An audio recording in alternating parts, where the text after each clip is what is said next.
We've now explored double integrals in a decent amount of detail because now we've talked about double integrals over just standard rectangular regions. We've looked at them over a generalized domain that may be bounded between functions, and we've also explored them in polar coordinates, and we've seen how we can use these to calculate volume and things like this. We want to set up a similar construction for triple integrals now. And with triple integrals, there are three main coordinate systems that we will talk about integration in. We'll talk about integration in rectangular or Cartesian coordinates, which is what we'll define in this video. And then we'll also define triple integrals in so-called cylindrical and spherical coordinates. And we'll save those for later videos. So for now, let's define triple integrals in Cartesian coordinates. Let's just say over a rectangular box B, right? And so let's define the triple integral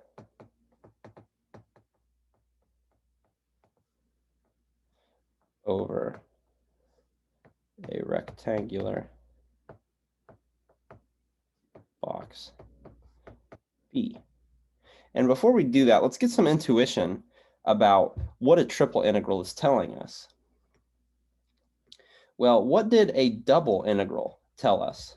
The double integral gave us volume, where with a double integral, we took some domain in the xy plane, right? This was a domain in the xy plane. Then we looked at the surface over this domain D. So this was like f of xy above the domain D. And the integral gave us the volume of whatever shape this was. Right? It gives us something like this here.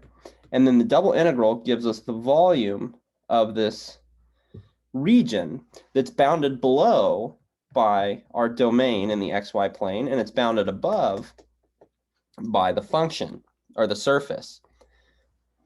And this is what a double integral was doing, right? Just like a single integral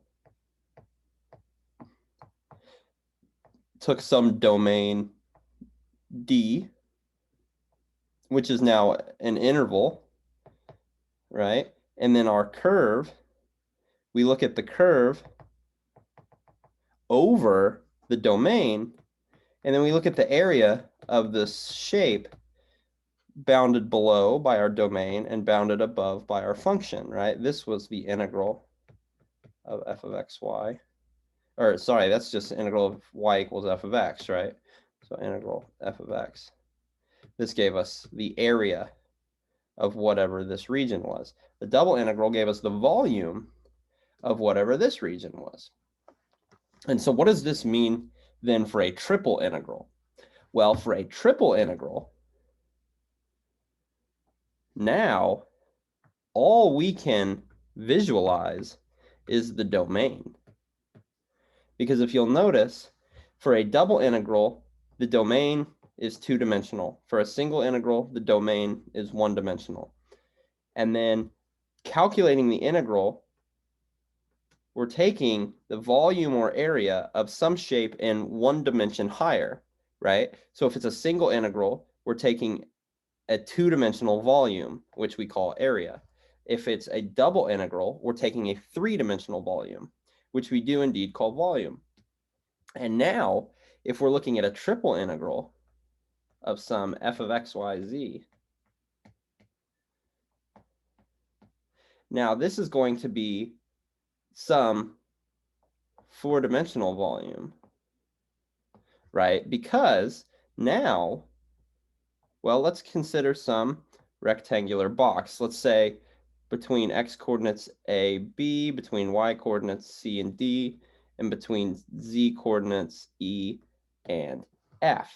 And so we kind of have, in the xy plane, we have this rectangle, but then we lift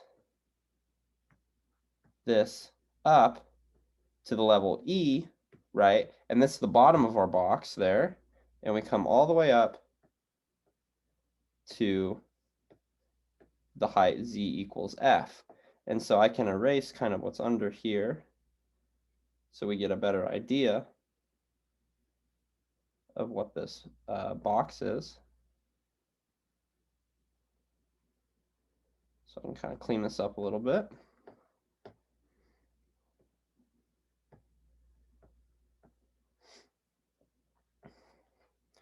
And so you can see here we have some rectangular box B, and this is just the domain. And because this is just the domain, what the integral is going to be is in, well, you need a fourth spatial dimension, which we can't picture, unfortunately. And in this fourth spatial dimension, say like W here, well, then there's the value. You look at the value of the function, or you look at how the function behaves over this domain, just like we're doing here, right? But now we're kind of looking into the fourth spatial dimension. And so you get how the function behaves up here over this box somehow, and then you're calculating like a hypervolume or like a four-dimensional volume that's bounded below by this rectangular box B and is bounded above by, this is the function f of x, y, z over B. Okay, and so the idea is still the same, that we're calculating some sort of volume above our domain and below the function over said domain. Okay, and let's see what we can define here. Well, to calculate the volume of this kind of hypersurface here, the volume bounded by this hypersurface, what do we need? Well, the volume is going to be the height, which by height I'm saying this height here, like the difference between the domain and the value of the function over the domain, right? We need the height, and then, so let me call this like V. So I'll say here's V4D for the four-dimensional volume, right? And then here the volume is the volume of the box, which we know what the volume of the box is going to be. It's like length times width times height here. And so what is the height of this going to be? Well, the height is going to be an approximation. So we're going to pick a spot in the box as an average or kind of a test value like we've been doing in the past.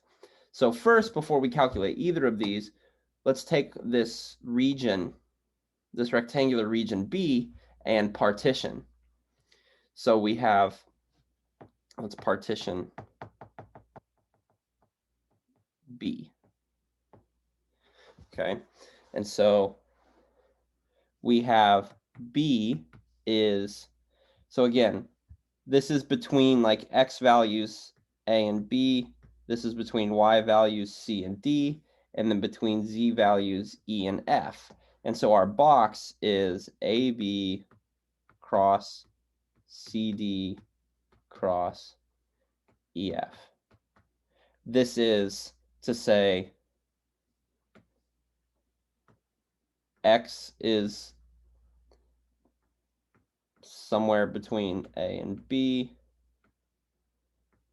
Y is somewhere between C and D, and then Z can be between E and F, right? That's what this notation means with the Cartesian product.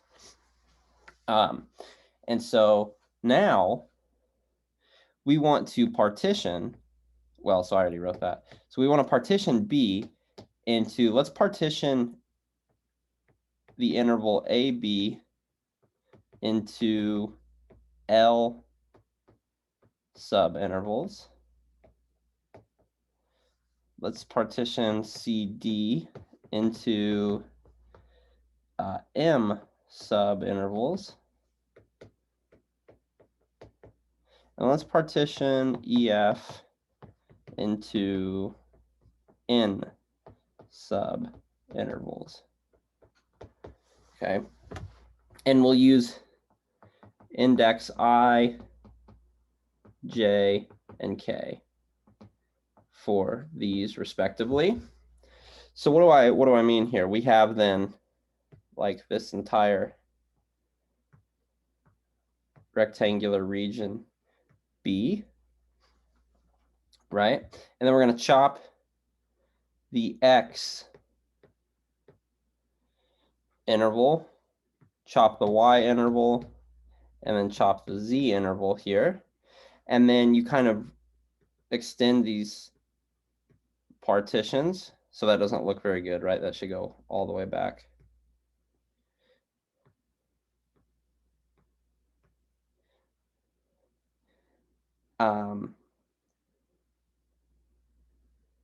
And you do this at every level, right? And then what you get are these subrectangles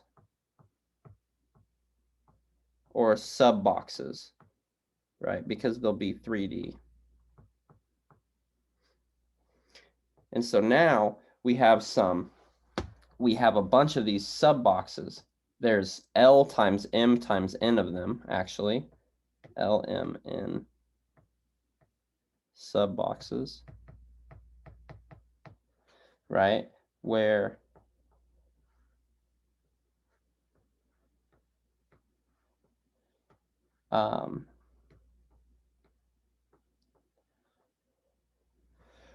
the X length here,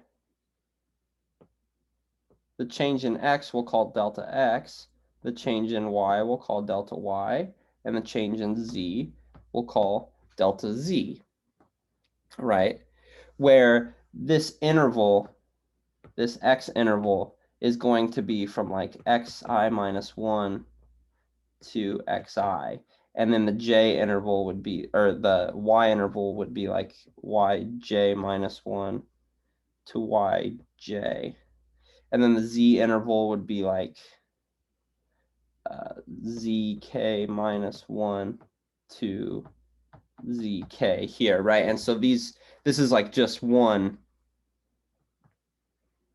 of the sub boxes. And we want to calculate the kind of four-dimensional volume bounded by this sub box and the surface or the hypersurface up here, right? And then we'll get some like volume of like a sliver over this box. And so, well, then what's the volume of this box, right? Well, the volume, then we can say delta V. And so let's call this, right, we need to indicate which box this is. So this is going to be the ijk box, right? So this is bijk. So for example, like B111 would be the very first. So I guess it would be in the back here, right? Where it's like between x0 and x1, y0 and y1, z0 and z1, right? And then so for the, just running through the indices ij and k, we're at the ijk box here. And now we want the volume of the ijk box. And this is going to be delta x times delta y times delta z. And to be more in a line with convention, we'll write delta v is delta x, delta y, delta z, because that's the volume of a box, right? It's length times width times height. And now we want the volume of this box, but then we also want this height here, right? Because that will give us like the hypervolume, because it's going to be the volume of this box down here, and then times the height. And what the height is however far you are from the XYZ hyperplane to the surface. Well, that distance is the value of the function at some point in this box. And so we need a test point for each box. And we'll call our test point xijk star, yijk star, zijk star, right? And so now the total volume, right, or what will be the value of the triple integral. So I'll write like 4D volume again here to indicate that this is not just the volume of the box, but it's the volume of the four-dimensional space above the box and below the hypersurface given by our function, right? So this is going to approximately be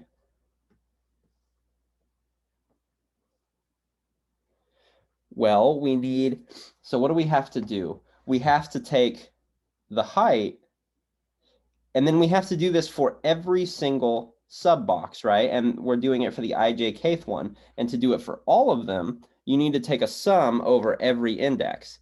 So this is going to be the triple sum. I goes from 1 to L. J goes from 1 to M. And then K goes from 1 to N of, and remember what we said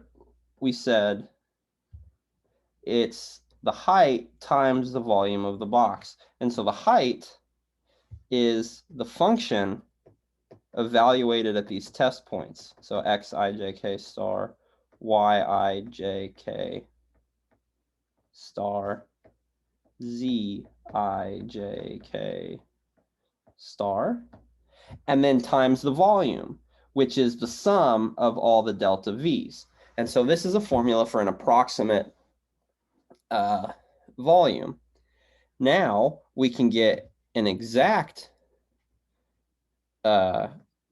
representation of the 4D volume by taking the limit as L, M, and N all go to infinity.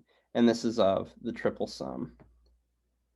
So I goes from 1 to L, J goes from 1 to M, K goes from 1 to N of f of ijk star, yijk star, and then zijk star delta v. And so now we can define the integral here. So this is a definition. We can define this to be the triple integral over the region B of f of x, y, z, dv. And so this gives us a definition for the triple integral. And the triple integral is its summation definition is this here, which is similar to the summation definition, the summation and limit definition that we've had for single integral and double integrals, right? And so now we have Fubini theorems, or Fubini's theorem for triple integrals as well. So we have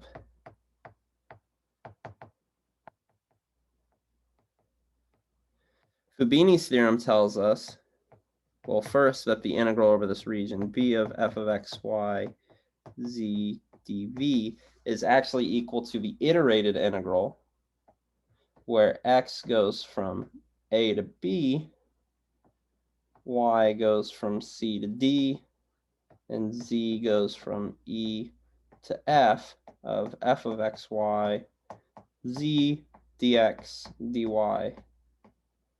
dz. And then Fubini's theorem tells us that there are 6 possible orders of integration.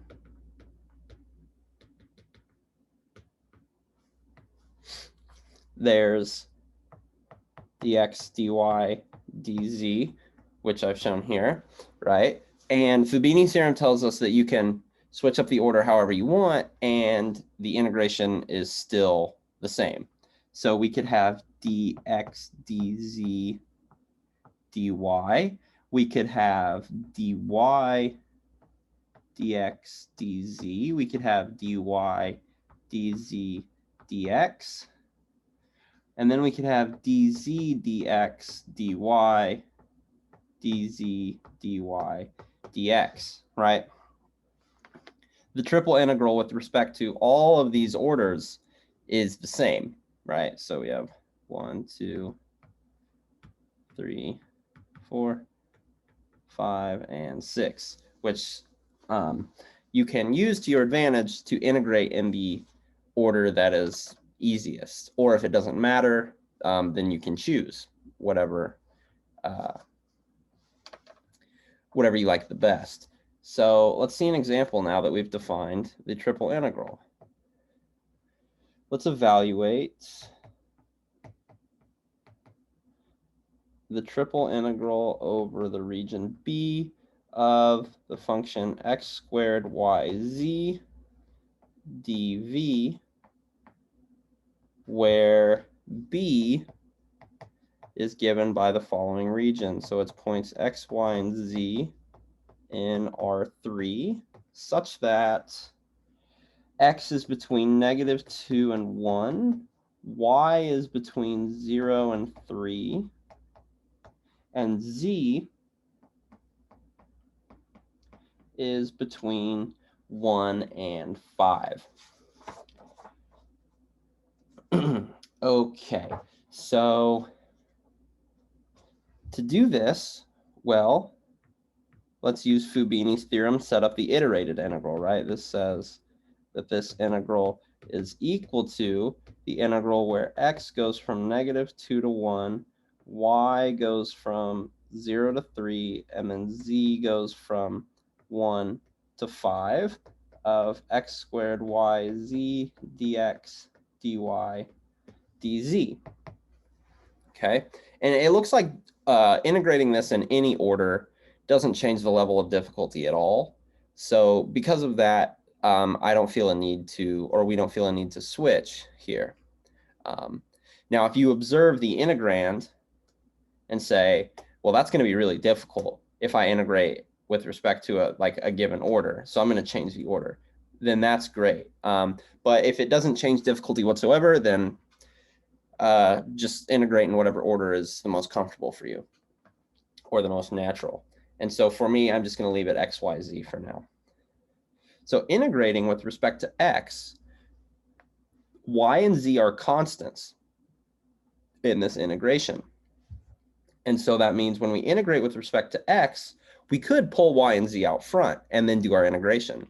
And if we do that, what we would get is, so there's still the double integral, y goes from 0 to 3, z goes from 1 to 5, and then integrating with respect to x, we get 1/3 x cubed yz from -2 to 1,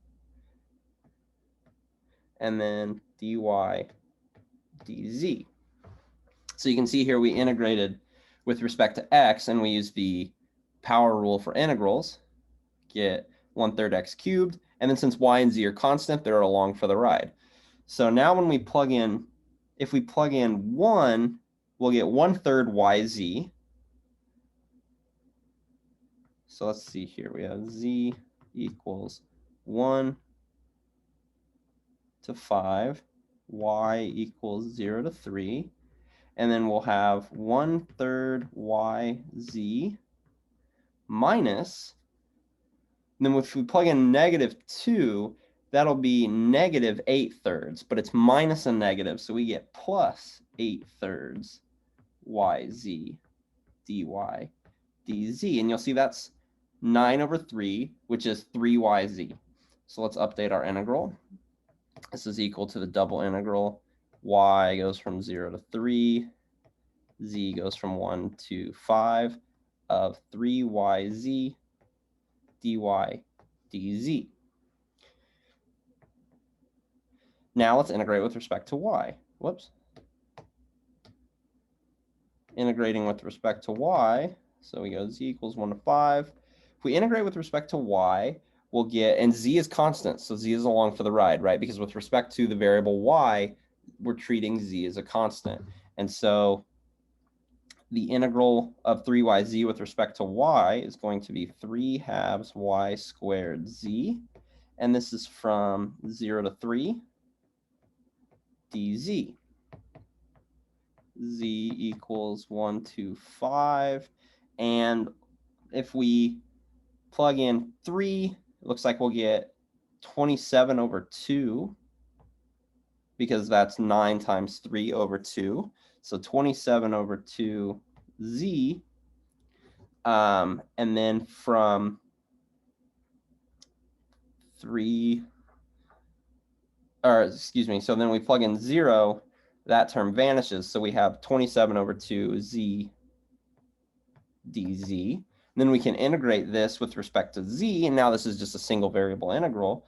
We get 27 over 4 z squared from 5 to 1, which is going to be 27 times 4 over 25 minus 1, which is 27 times 24 over 4, which is the same thing as 27 times 6, which is, quickly, 27 times 6 is 162.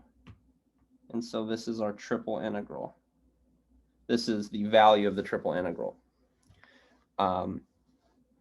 of x squared yz over this region B here. And you can see it's similar to double integrals, where when you integrate with respect to a certain variable, you treat the other variables as constants. And so they're along for the ride in the integration. And except there's one more step, because there's a third integral, right? And once again, as should always be the case with integration, is your answer is a number, not a function, not anything else, right? Your answer should always be a number. And we'll express the importance of that in part 2 of this video here, when we integrate over generalized regions. Because when we integrate over generalized regions, our bounds can be functions. So x can be bounded by functions of y and z, or any other combination. And so this is a nice introduction to defining the triple integral over a rectangular box and seeing an example of how to set up the iterated integrals and actually take the iterated integrals here. And so in the next video, what we'll do is, it'll be kind of part 2. We're going to look at triple integrals over general regions, where, again, where our bounds, one variable could be bounded by functions of the other 2 variables. And so for that, we'll also need a little bit of setup and discussion. And once we see that, we can start to discuss examples for that as well.